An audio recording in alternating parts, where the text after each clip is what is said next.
बड़ी खबर बीजेपी के निश्चित प्रमाणिक आगे चल रहे हैं। देखिए ये भी आप ऊपर ब्रेकिंग न्यूज जो हम दिखा रहे हैं उस पर नजर रखिएगा। लेकिन गौरव ये देखिए जरा स्क्रीन देखिए, ये आपके सामने नॉर्थ बंगाल में बीजेपी आगे। गौरव गोयल और नॉर्थ बंगाल में बीजेपी ने पिछली बार भी अच्छा किया था। कोलकाता रीजन में टीएमसी आगे, कोलकाता रीजन में पिछली बार बीजेपी पीछे रह गई थी। तो पोस्टल बैलेट्स क्या वही ट्रेंड दिखा रहे हैं, क्योंकि नॉर्थ बंगाल में बीजेपी को सबसे ज्यादा सीटें मिली थी पिछली बार और इस बार भी वहीं पर बीजेपी आगे दिख रही है। अभी तक के रुझानों में कोलकाता रीजन में टीएमसी गौरव नीचे नेक टू नेक 40 और 45 पोस्टल बैलेट्स में ये इस वक्त की बड़ी खबर।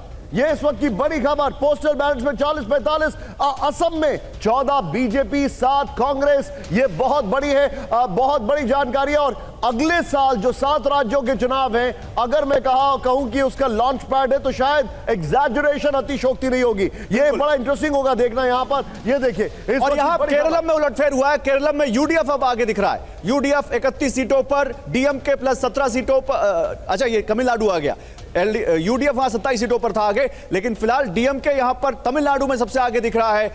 पुदुचेरी में अभी कुछ विजय को आप जो देख रहे हैं इस वक्त, आप नीचे फिर से नंबर बदल के निशान 52 सीटों पर बीजेपी आगे और टीएमसी 45 सीटों पर आगे दिखाई दे रही है।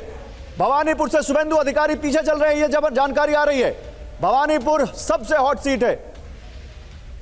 भवानीपुर से शुभेंदु अधिकारी पीछे चल रहे हैं। ये इस वक्त की बड़ी खबर। ममता बनर्जी आगे चल रही है। अगर आप ये तस्वीरें देखें, बंगाल और असम, ध्यान से देखें। बंगाल नीचे स्क्रीन के ठीक बॉटम डाउन, यहां पर 52 बीजेपी, 45 टीएमसी। और ये पोस्टल बैलेट्स हैं, ये रुझान है, ये रिजल्ट्स नहीं है। असम टॉप ऊपर, 16 बीजेपी 7 कांग्रेस। ये इस वक्त की बड़ी खबर है। लेकिन मेरे लिए जो सबसे सरप्राइजिंग है, दिलीप घोष आगे चल रहे हैं खड़गपुर से। अभी उन्होंने कहा था कि दिलीप घोष जीत हो चुकी, बस ऐलान बाकी है और वो आगे चल रहे हैं। शुभेंदु अधिकारी पीछे, लेकिन खड़गपुर से दिलीप घोष आगे चल रहे हैं।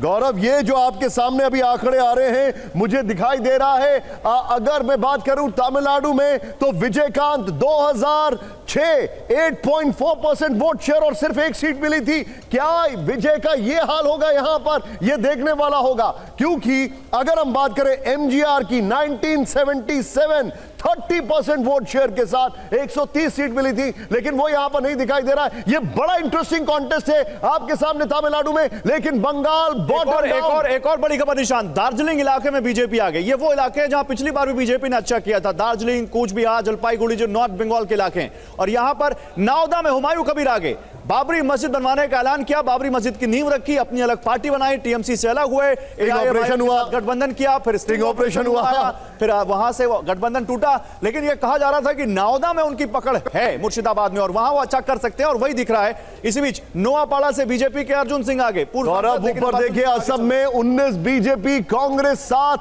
हेमंता के अगर लीडरशिप की बात की जाए तो ये उनकी लीडरशिप का पहला चुनाव है। ये उनकी लीडरशिप का पहला चुनाव है। अगर उनकी लीडरशिप की बात की जाए, 19 बीजेपी 7 कांग्रेस। नीचे बंगाल की अगर बात की जाए, पश्चिम बंगाल 55 बीजेपी, 47 टीएमसी। ये इस वक्त की बड़ी खबर आपके सामने। Keralam LDF 27, UDF 31, BJP 1। ये इस वक्त की बड़ी खबर आपके सामने है। और तमिलनाडु, कूच बिहार में 7 सीट पर बीजेपी आगे, इस वक्त की बड़ी खबर। पिछली बार भी यहां पर कूच बिहार में बीजेपी ने बहुत अच्छा प्रदर्शन किया था और इस बार भी कूच बिहार में बीजेपी 7 सीटों पर आगे चल रही है। ये वो है जो गण है जो 77 सीटों में बीजेपी ने पिछली बार जो जीत हासिल की थी। और 55 सीटों पर बीजेपी, 47 सीटों पर टीएमसी। पश्चिम बंगाल का डेटा देखिए, 100 सीटों से ऊपर का जा चुका है।